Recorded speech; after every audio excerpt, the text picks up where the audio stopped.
I want to look at the reading in particular, and I'm talking around techniques really that are aimed at band 6.5, 7 and above, and things that you need to consider if you're looking to get those sort of band scores. So it will be just an overview.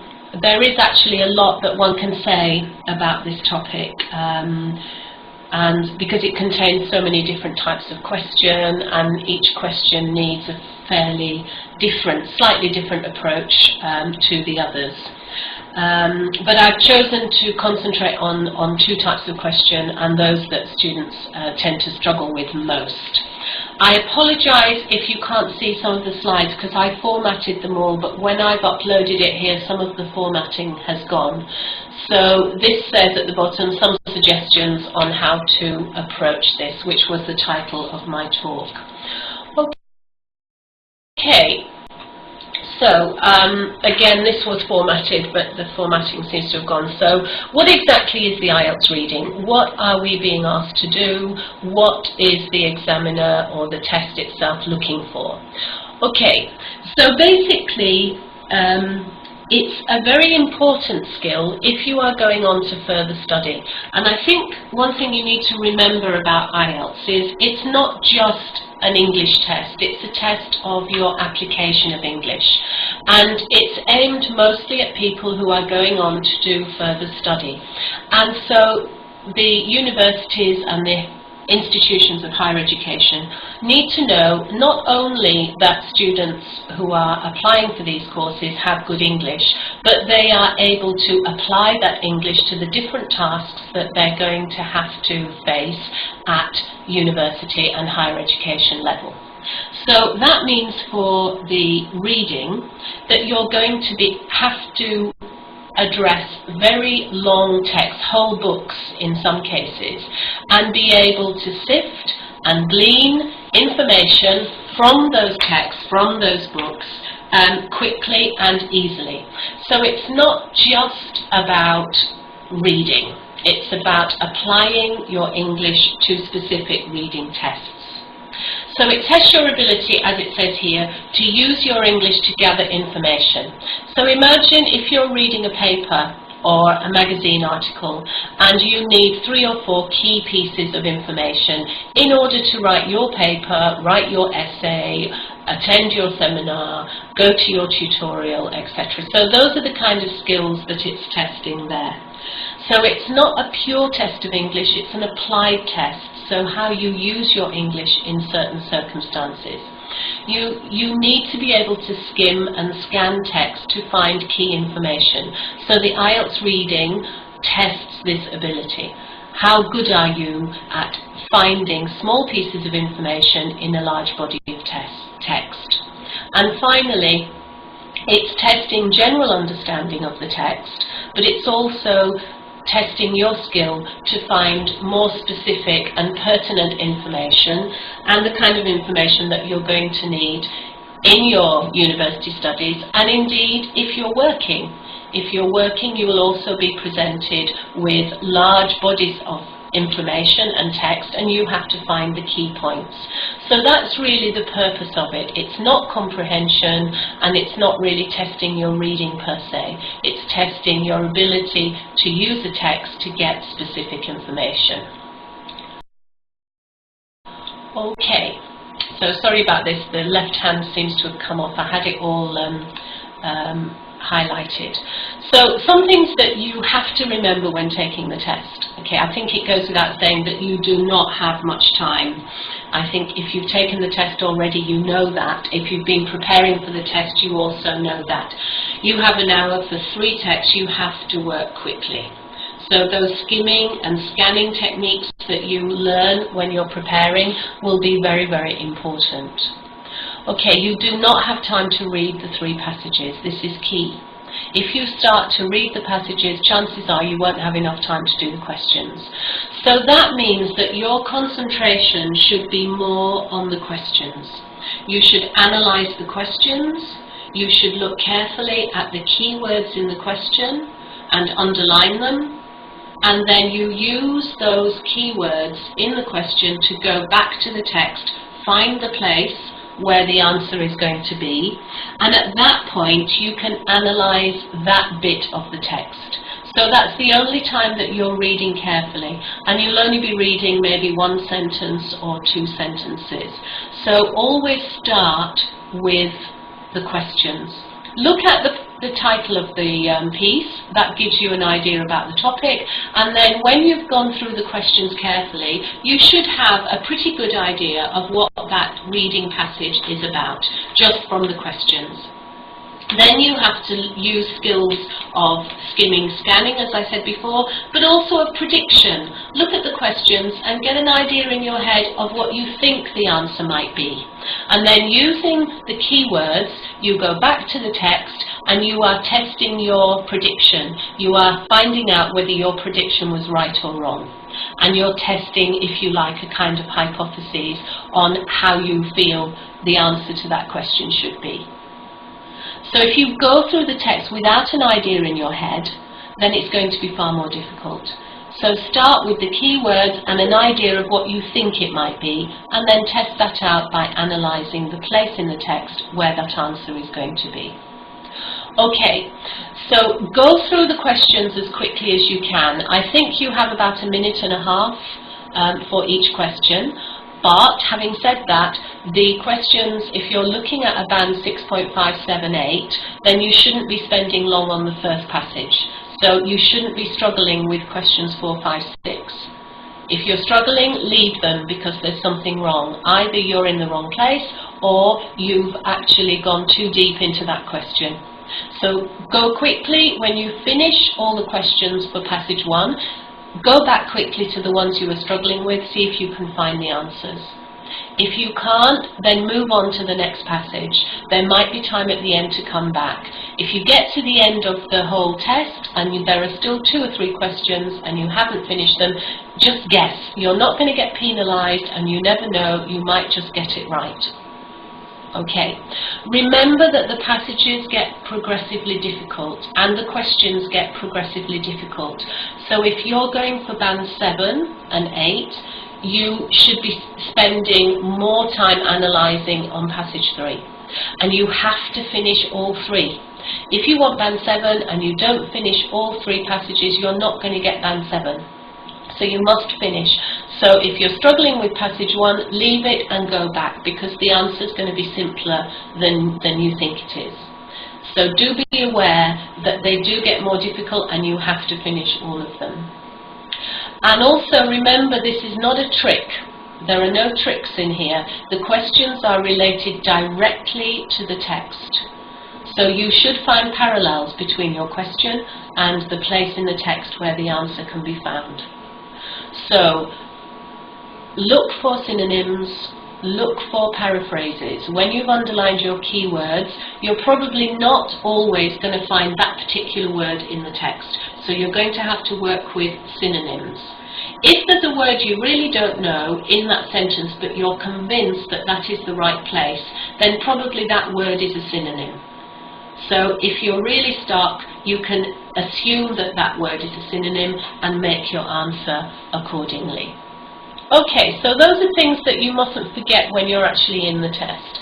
But the key thing is to work quickly. If you don't know a question, leave it and then go back.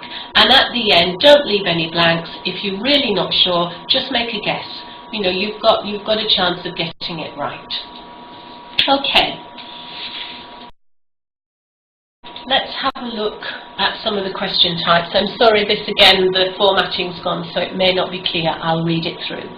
So there are basically 2 types of question: global questions and specific questions. And I'll talk a little more about this later on and give you some examples. But basically, global questions give you an overview. They are to do with the information in the reading passage. And they test your general understanding of the topic that's being written about. And global questions, headings are usually global questions because they are looking at a whole paragraph. Specific questions test more detail. Now this detail could be different words. So it might be around nouns or adjectives or adverbs. So it's going to be very specific in the detail of a sentence. And some examples of that are sentence completion, short answers, and matching the beginnings of sentences to the endings of sentences. So there we're looking specifically at a construction of a sentence and the language within a sentence, and not the information specifically. And if you can identify the type of question in your head, then that helps you to see whether you need to go in deep and look at a whole sentence or a whole phrase, or whether you can look at 2 or 3 sentences because you're looking at more of a global type of question and something more to do with the information and less to do with the specific language. So identifying the type of question can help you a little to decide how deep you need to go into the actual text. Okay. Right, so I'm going to have a look at 2 types of question, and these are the ones that students tend mostly to have problems with, or flag to me certainly that they have problems with these.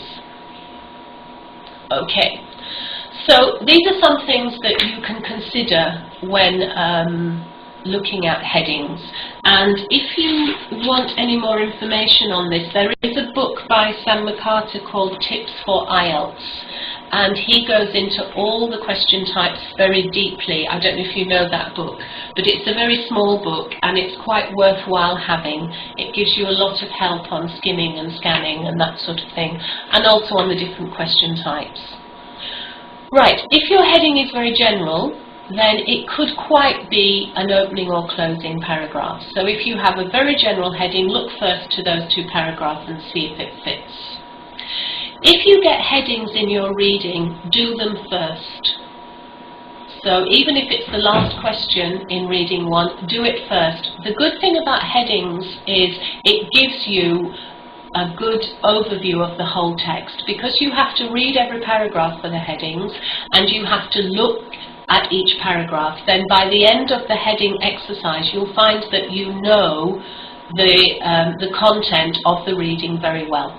And that will help you then for the other questions, because as you do the other questions, you will remember whereabouts you saw that. So if you get headings, do them first. It helps a lot with the other questions. Check the example. They always give you an example. Don't just cross it out. Check it, because that can help you to organize the other headings. So do have a look at it and quickly think, why is that the heading for that paragraph? And once you've got that in your head, that will help you to find out which paragraphs then which headings then are the most suitable for the other paragraphs. So any information that's given to you in the exam can be useful when you're doing the questions, as well as telling you exactly what you are required to do. It can be helpful in organising the other types of question and the other types certainly in the headings that you have. If you find that more than one heading seems to fit, don't worry, just put it down. So you might go to paragraph 1 and say, oh well, I think it's B or D. Then put both B and D down at the side of the paragraph. I'm not saying in the question, in the answer paper, but at the side of the paragraph. When I do these, sometimes I might have 3 possibilities against a particular paragraph. That's not a problem, because as you go down through the other paragraphs, you will find some of those are more appropriate. And through a process of elimination, you will then find that they all come into place.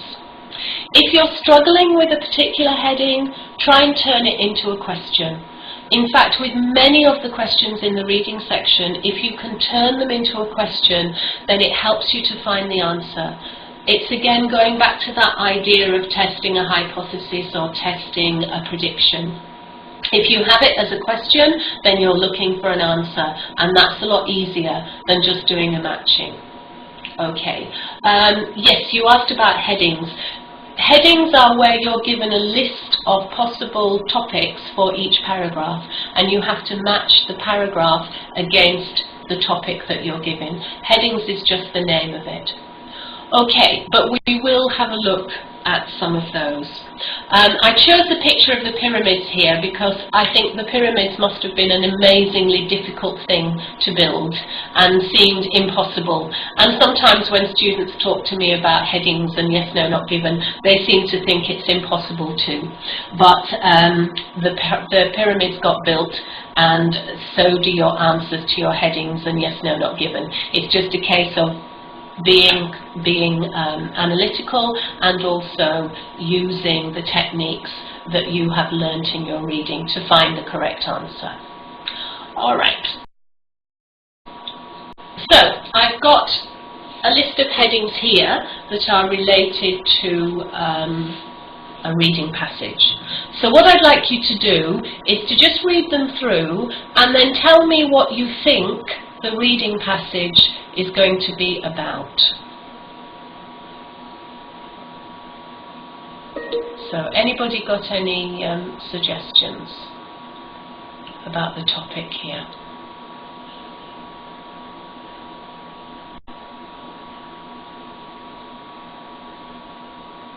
Just type it into the chat box.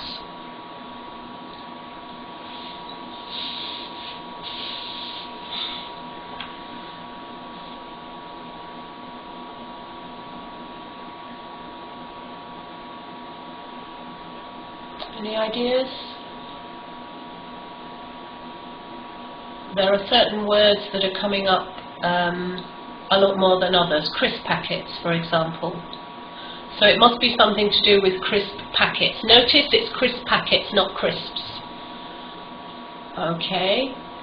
Right, we're getting some ideas coming through, I think.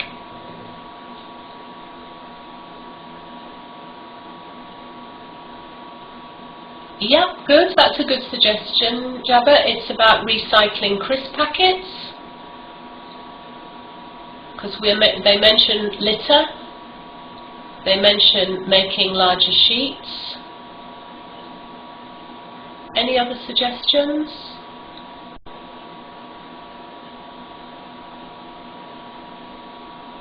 There's also a mention twice of tents.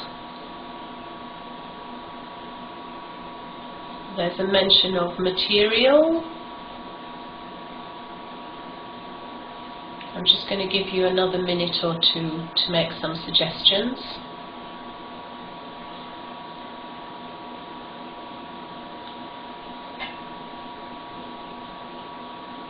Yeah, it could be the impact on the environment. And good suggestion, Vinu. Jack, there's the name of the man, Jack Woolley, is thinking of an industrial project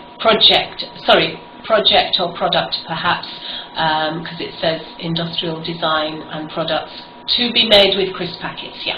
And that's pretty much right.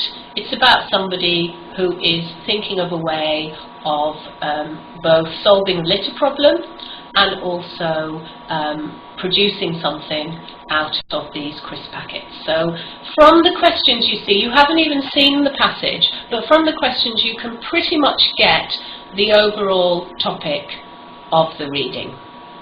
Okay, let's see if we can turn these headings into questions. So if we do number 1, are crisp packets underrated as a material?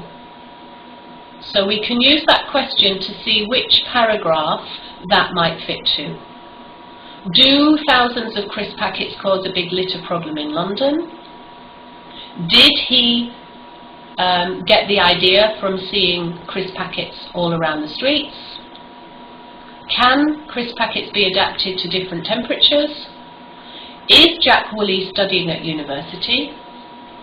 Can they be joined together to make larger sheets of material? Are crisp packets a suitable material for tents? Can crisp packet tents be packed very small? Is the future potential for the tents exciting? And has Jack Woolley produced many products in his career in industrial design? So by turning them into a question, we now have to find the answer to those questions and then decide whether that is the actual topic of the paragraph. So let's have a look. I hope it's coming at the actual reading passage. Oops. No, where's it gone? Oh dear.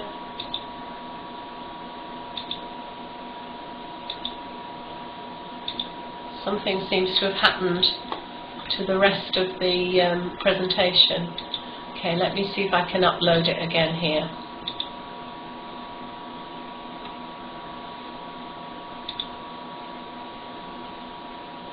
Oh, maybe it's coming.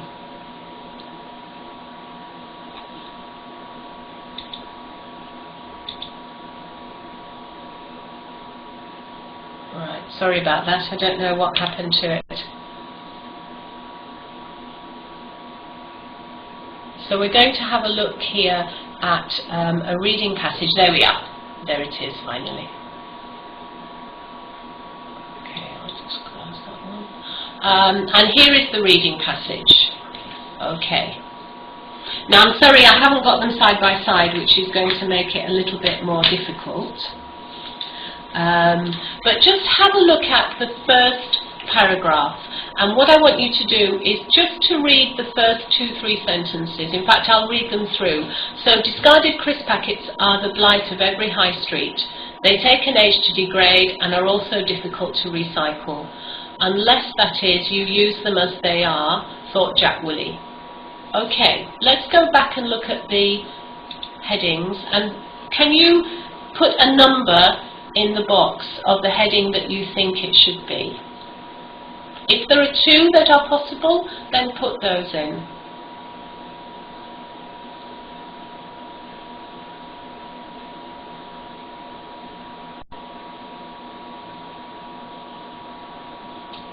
Okay, number 3 is a possibility.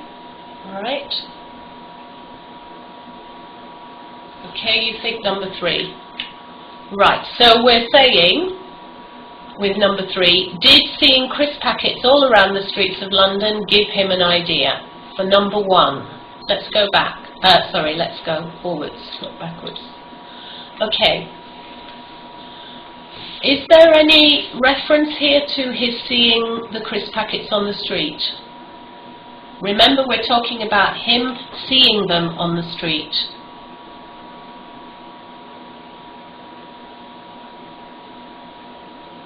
Somebody suggested number 1. Okay, let's go back and see what number 1. So crisp packets are underrated as a material.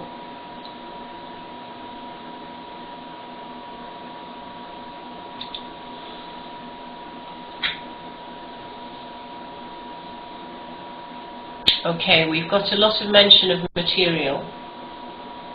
Yeah? Perfect material. Wonderful material, suited to making temporary shelters. So which do you think, number 1 or number 3?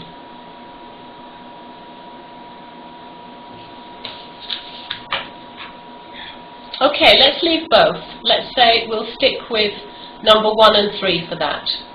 Right, let's have a look at the second paragraph now. In hot climates, the reflective surface would be outside to reflect the sun and keep the interior cool. In cold climates, it would be on the inside, reflecting heat from the occupants back to the interior. So, can you choose one for that? So, what are we talking about? We're talking about temperature. So, what number have we got for that?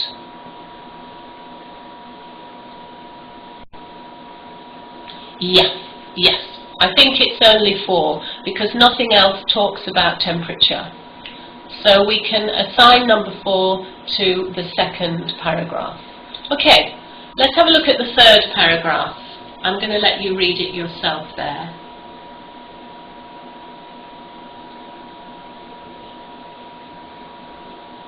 So this is about him, Jack Woolley. We know how old he is. We know that he is studying at university, and we had a heading on that.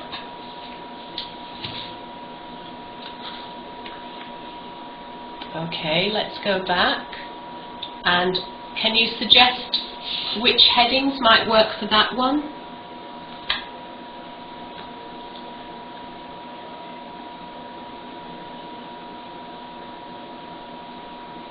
Number 10, good.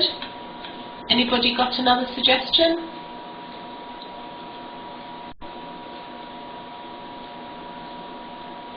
I think the other suggestion might be 5, but if we look at 5 and 10, number 5 just tells us about university, and here there's a lot more about Jack Woolley than just university. So number 10 is better because it talks more, if we go back to the passage, it talks more about his industrial design. Let me find a pointer. Yeah, so it talks more about his industrial design and the things he's made, and studying architecture is only part of the information, not all of it. So then I think number 10 is a better choice. Okay, have a look at the next paragraph, out walking one day in London.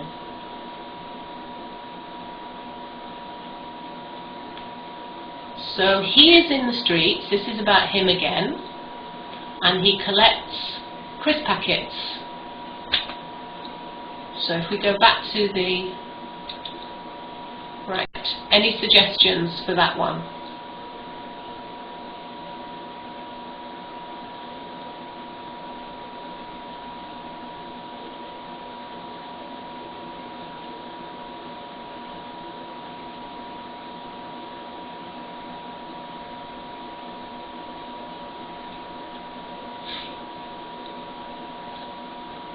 Possibly could be 2, because they are on the street and he's collecting them up. Yeah? Yeah, Jabba, could be 2. Is there another one that we might have? Remember what I said about it being him. We're talking not about a problem, we're talking about him. Out walking one day is quite key. He, Woolley, was struck by the amount of litter, and he collected it together.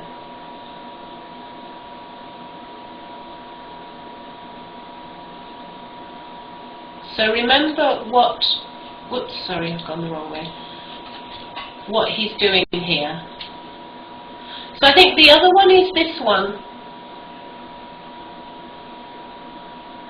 Okay, it doesn't say very specifically here, to be fair, that he had an idea. But it could also be number 3, because he is looking at this and collecting them, and we know he's thinking about making these tents. Okay, let's go on to the next one. So, what happened next?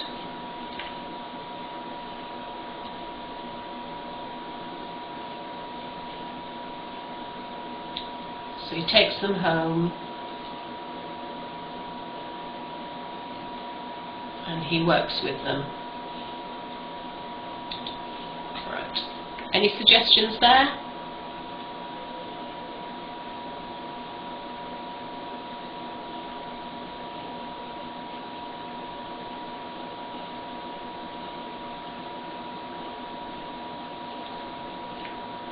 Seven. It's possible. Okay, let's go back to the thing. After taking them home, he split them open, cleaned them, and set about experimenting with ways to join them together into larger sheets. Oops, sorry, gone the wrong way. Yeah, 6. I think 6 is slightly better than 7, because we're talking here about the process that he went through to make them into bigger sheets so he could create his tents. So can you see why 6 gives us a better description of the paragraph than number 7? Okay, and finally the last one.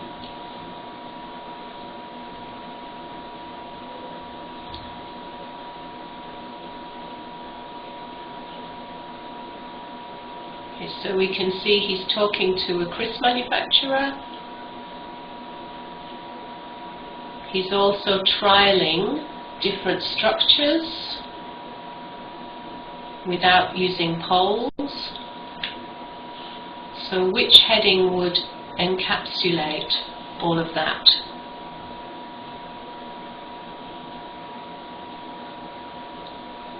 Any suggestions?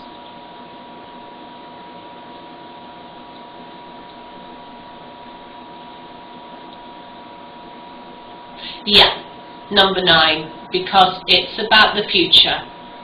It's about things that might happen. Whoops, sorry. And here, it would be great to be able to scrunch the whole lot into a tiny package. So he's obviously quite excited and interested by that. Okay, so if we go back to the first one, we had 2 choices for the first one. That was number 1 or number 3. So they're underrated, or he got an idea from seeing them on the streets. So anybody got a suggestion for which it might be?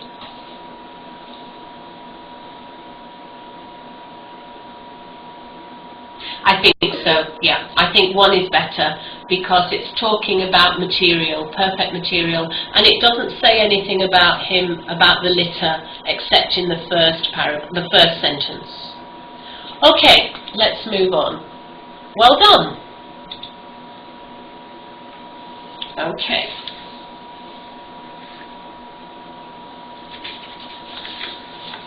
So, I want to look now at the yes, no, not given type of question, and I'll just go through those quickly.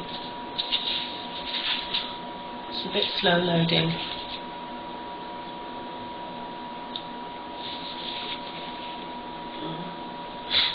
So, yes, no, not given are generally to do with the opinion of the writer.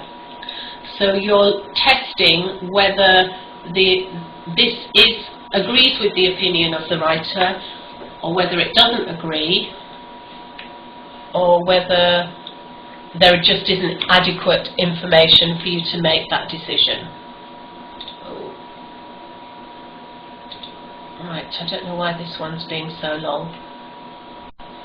And the very best way of dealing with yes, no, not given is to turn them into questions, because then you're looking for an answer. I don't think this is going to... Let's see if I can use this one.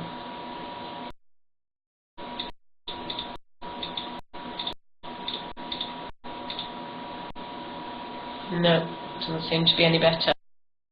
Come on. Seems to have got stuck somehow. Okay, I'll leave it and move on. Right. If I can go back to that other slide, I will. I mean, basically, it was giving some things to think about with yes, no, not given. So if I can go back later, I will. But here are some, again, based on the same passage. So, we can look for keywords here. So in the first one, can anybody give me, in the chat box, the keywords from that sentence? Crisp packets can make inexpensive temporary shelters. So what would your keywords be there? Any suggestions?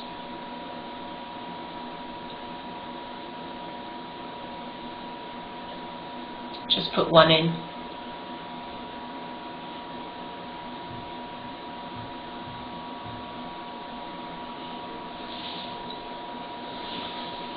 Okay, you think it's not given. Right, we haven't quite got there yet. Okay, inexpensive is an important word, that's what you're looking for. And temporary also. So this is not a global question. This is a specific question where you're going to have a look. Hello, Erkan, welcome. You're going to have a look at a sentence and see whether these words appear. Inexpensive, temporary. Okay. And the second one, what keywords are we going to have there? Give me a keyword.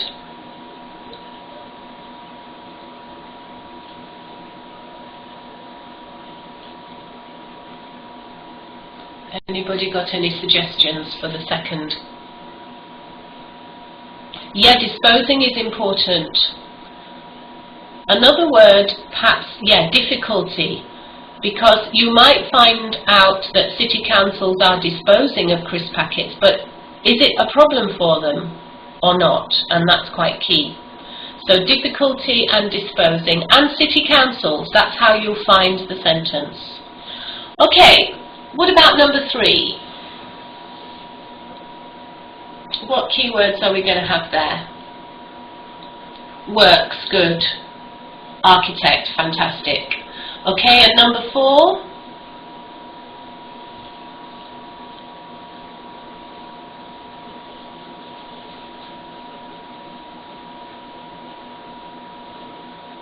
Any suggestions? Sorry, I've got my pointer on the wrong one.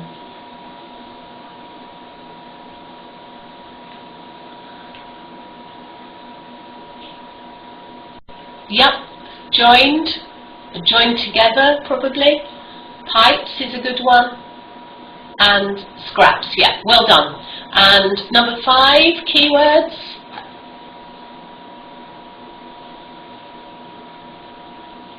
Okay, yeah, consume is a good one.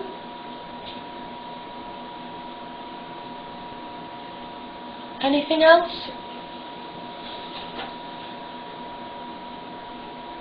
One year, very important.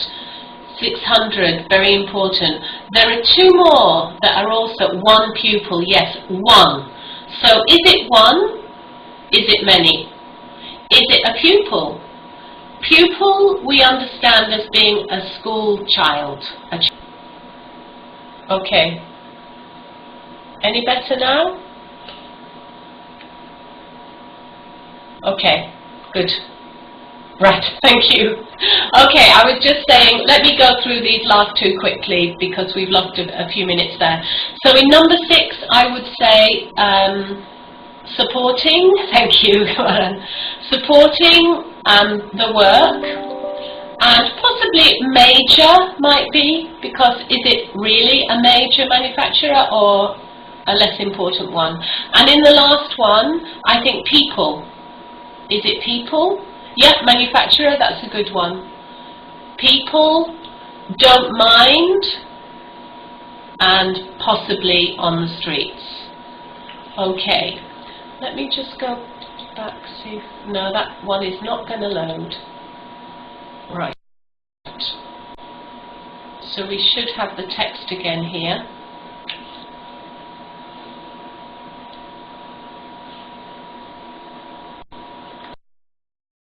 Let me go back to this one and see. Might be better on this one. Oh, this. Okay. I'll just go back to this one before we look at the text. That was the one that was missing before. So these are things to consider. So I mentioned before it's about the writer's opinion. Now that means the writer, not somebody else in the passage, and not things that you know from outside. So often it will be the writer. So make sure that your answer refers to the writer. And that the opinions that are being tested with yes, no, not given are the ones of the writer. Don't use information from the world. This is quite easy to do. For example, I remember a question once about education, and it was saying that education is important for children, something like that. Now, we all believe that, and nobody would not believe that. But if that is not in the passage, you can't use it. So even though you may think, well, everybody knows that, or everybody believes that, or that's obvious, you can't use it if it isn't in the passage. So forget about what's out in the world, what you learned, what you know about. You have to concentrate on the information in the passage, and that alone. Okay, and this is what we were doing just now. Make sure you check for adjectives, adverbs, comparatives, numbers. So you'll be looking for words like the most, the least, better. All of those words are really, really key, and you need to underline them, because the answer might be correct, except that in the question it says the most, and in the passage it doesn't say the most, and therefore it would not be right. So you need to look carefully at these words, and then try turning them into a question, as I said before. Okay, let's see if we can go back to the reading now. So I just want to do a couple of these. So can we look at crisp packets can make inexpensive temporary shelters? So turn it into a question. Can crisp packets make inexpensive temporary shelters? Is it yes, no, or not given? I'll give you a clue, it's in the first paragraph. Okay, you think not given. Anybody think something different?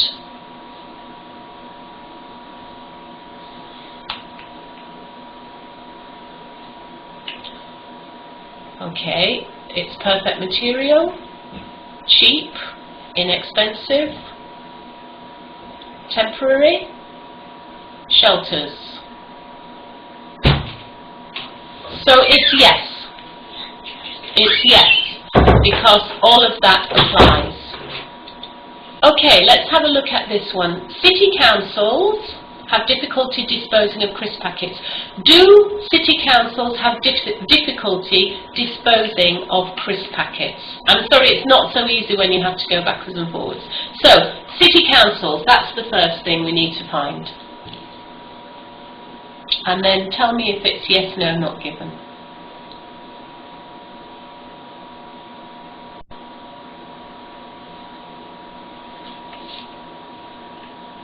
Yeah, we have nothing about city councils at all here. We know that the crisp packets are a blight, that they don't like them. We also know that they are difficult to recycle, but we don't know anything about city councils and their opinions or their difficulty in this matter. Okay, and we'll do number 3. Jack Woolley works as an architect. Does Jack Woolley work as an architect? Oops, sorry, wrong way. Okay. And you should know by now which paragraph. Does he work as an architect? Well, I've got some yeses here.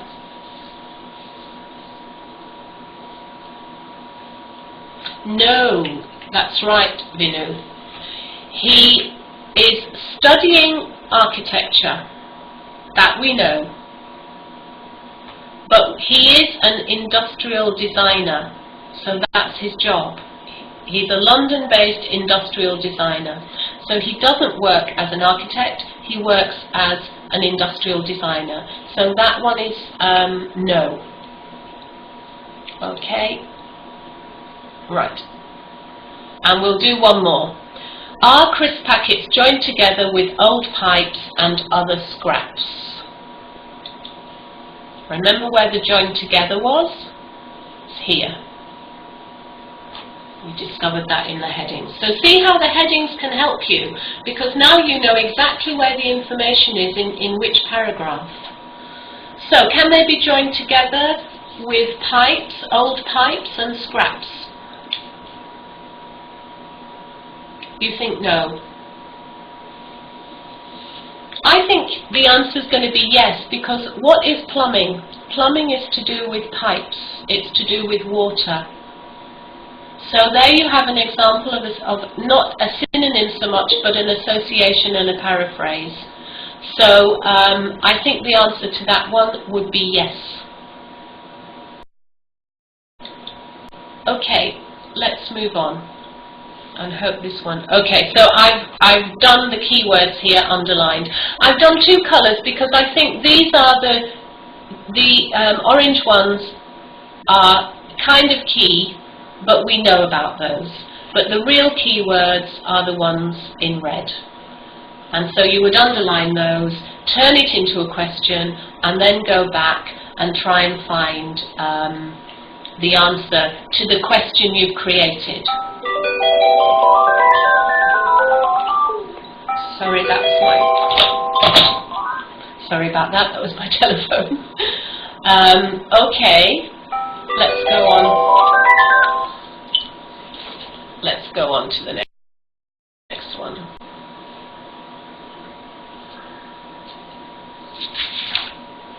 Right, so I wanted to have just a quick look at global questions and specific. So this is a global question. These are the global questions from what we've just been doing. Okay? So we have city councils have difficulty. That's about information. It's not about individual words. That's why it's global. Okay, and the second one again, it's about his job. It's not about words. It's not about nouns and verbs and adjectives. So that's a global question. And the third one, again, it's information. So where it's information, it's global, and that means that you don't have to go into detail in the question. You just have to find the sentence and decide if the information is right or not. And if we look at some specific questions that we've been doing, so crisp packets can make inexpensive temporary shelters. We need to look carefully at the sentence to see, are they inexpensive? And we found the synonym of cheap. Are they temporary? You might have to find a synonym of temporary. And here, one pupil, is it one? Is it many? Is it in fact a pupil? Is it 600 or is it 500 or is it another number? Is it 1 year or is it 1 month? So do you see the difference? Here we have to look at individual words for the specific questions and not just the general information. And then the final one, joined together. Are they joined together or does something else happen with them? Old pipes, okay, it was to do with plumbing and there is some relationship there between plumbing and pipes and other scraps. So when it's specific, you're looking at individual words. When it's global, you're just looking for the information. Okay. And now I want to look a little bit at preparing. So let's start with non-IELTS. I'm a great fan of not sticking with IELTS all the time because I think if you stay with IELTS, you become an expert at IELTS. And if you're at Band 6, you'll become an expert at Band 6. If you want to go, and I call them global because the questions are wider. It's a technical term really with question types. And a global question is a question which has a broader scope rather than a specific scope. So the use of global is just technical really. But it means a wider question. Okay, let's have a look at preparation. When I'm working with students, I always get them to read other things, especially things for IELTS like newspapers, but read anything at all that you're interested in. Do lots of different reading. It improves your vocabulary, it can improve your speed, it can flag up sentences, linking words, phrases, all sorts of good vocabulary that you can use. So don't just stick with IELTS reading. IELTS reading, if you think about it, they're all the same. I mean, not the same topic, but the same type of reading. And to get better at IELTS, you need to get better at English. And if you come to IELTS from beyond IELTS, i.e. with better language than you need, then you're going to be more comfortable in the exam. So as much reading as you can do. And of course, think about the newspaper type reading. That's going to give you the topics that will come up in the writing too. So it's helping you with both things. So don't stick with your IELTS books. In fact, I would not use IELTS books until you felt you had a really good command of English. Right, skimming and scanning, you can do that when you're reading a newspaper. So get an article, just read it quickly, don't worry about the words or anything, and just get the main points. That practices your skimming and scanning, just looking for the main information. So to get the gist means just the main information. Get good at prediction. When you're reading an article, you're probably thinking unconsciously about what's going to happen next. If you're reading a story, you're always thinking about what's going to happen next. You know, what's that character going to do next? Or what are those characters going to do next? And that's in all kinds of reading. And that helps you then with your writing too. The gist of something is just the main idea. It's no detail, just an overview. That's what we mean by gist. Okay, so get good at prediction. And that will help you then in the IELTS because you'll be predicting what the answer might be. Don't ever read with a dictionary. It's very boring, and it will just slow you down, and it will also make you frustrated. What I would do if you're preparing and there are lots of words you don't know is have a pen with you, just underline quickly the words that you don't know. If you get to the end of the passage, if those words are still causing you a problem with the understanding, then look them up. If they're not causing a problem with the understanding, forget them. If it's an important word, you'll meet it again. So try not to read with a dictionary, but when you've finished reading, you might have half a dozen words, especially words that you think might be useful in your writing, that you can look up and then you can memorize them and try them out. Okay, and think about the function of words. You know, why is this verb used? Or why are they using that linking verb, you know, that linking word? Why is it moreover and not furthermore? So if you're doing that kind of work, you just need to work with a short piece or just a paragraph and say, okay, why have we got that, sorry, I've just been asked to do something. Why have we got that particular word there? What's the function of it? And then when you're doing that, that will help you in the reading because you'll be able to understand a little bit more about how the sentences flow and where the passage is going. But it also helps you with your writing because you can then use those words yourself in the writing. Okay, so as much non-IELTS reading as you can, that's really helpful. And of course you do at some stage have to address the exam itself. So when you start to do IELTS reading, forget about the timing. Don't worry about the timing. Make sure you get the questions right. That's the key thing. You have to make sure you get the questions right. Like in the writing, you have to make sure you get a good Band 7 essay. Doesn't matter how long it takes, just do it. But work on the questions, forget the time. And then you should get to the stage eventually where every time you do an IELTS reading, you will only drop 2, 3, 4 questions. That's the ideal. You don't want to be dropping any more than that. You don't want to be getting any more than that incorrect. When you get to that stage that every reading you do, you only make 2, 3, 4 mistakes, then you can start to speed up. But work on the techniques.